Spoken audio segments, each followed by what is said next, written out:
The Cleveland Indians, 91 wins.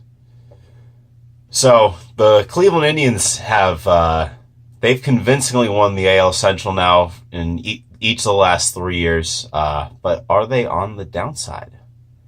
After a second straight playoff series disappointment in the 2017 ALDS against the Yankees, beautiful, beautiful time, Cleveland dropped from 102 wins to 91 in 2018. They had a anticlimactic series against the powerhouse Astros team. Astros pitching just shut them down pretty much. It was not that close to becoming a 3-1 series. It was 3-0. It was a tough one, but and on paper, at least, their offense seems a little worse. Michael Brantley signed with Houston. Rental Josh Donaldson went to Atlanta. They flipped Edwin Encarnacion last year in his deal to Seattle. They brought back Carlos Santana. He's been a lesser player since he left after the 2016 World Series. So they're hoping that there's a nice homecoming for him, that he bounces back a little bit. And Minnesota's a bit of a trendy pick right now, make things interesting for what some people are perceiving as a weakened Cleveland Indians squad right now. Even the White Sox, people have been eyeing them, and the thought that they might try to make a push, make some big signings in the offseason, but they really did more huffing and puffing than blowing any houses down. I mean, they didn't. It was a very quiet offseason ultimately for them after a lot of talk. Maybe blow down a Lincoln Log house or something. But there is a key component, though, I feel like is being missed. The Cleveland Indians' great pitching staff for the last couple of years has actually gotten better. And it feels like they maybe have not even reached their ceiling. Back in 2017, there was, I think it was Yahoo had a preview of the Indians Yankees ALDS, and they called the Indians rotation maybe the best rotation of all time, which at that point, Trevor Bauer, not, showing potential, but not totally having that kick-ass year yet. And, it seemed like a reach for sure. It's like Josh Tomlin, really? In the best rotation of all time? I don't think so. But they're better now. They're almost significantly better. Trevor Bauer, like I said, and Mike Clevinger, they made both leaps last year. The former of which, Trevor Bauer, I think probably would have won the Cy Young. Well, maybe would have won the Cy Young. There's a good chance if he didn't get hurt. Pairing them with Corey Kluber, who's a minimum top 5 pitcher in baseball right now, starting pitcher. Carlos Carrasco, potentially just as good. That was my Cy Young pick last year, was Carrasco. It didn't quite work out, but he was still really good. I even like Shane Bieber to follow suit, go up another level this year. I love this rotation. Their pitching staff was a terror last year. And I think they're going to be even better now. I mentioned the Astros before. The Astros have lost a few of their pitchers, and they have hopefuls coming up. But I think that as of now, I think it's got to be the Indians for the best rotation. I mean, 1 to 3, you could maybe argue Washington, and that's like a big if with Patrick Corbin's consistency and Steven Strasburg's injury history, but like 1 through 3, that's like potentially that they could play Cleveland to a draw. But that's about it. And then your 4 starters, Mike Clevinger, that's just ridiculous. I think they're going to be better. They were one of the unluckiest teams last year in terms of win-loss record. They were 7 wins behind their Pythagorean win-loss record. The only teams with bigger negative Pythagorean differential, we had the Dodgers so the Indians were -7, Dodgers -8.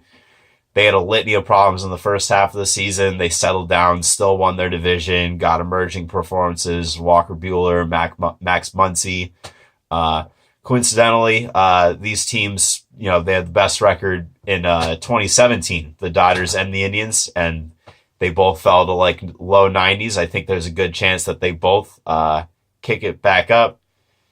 And then, oh, well, real quick before I continue, and then Washington, who I think Washington's going to be good this year. Little teaser for later.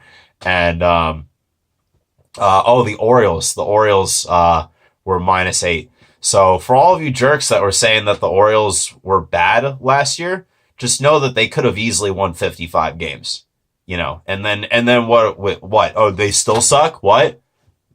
Yeah, they do actually.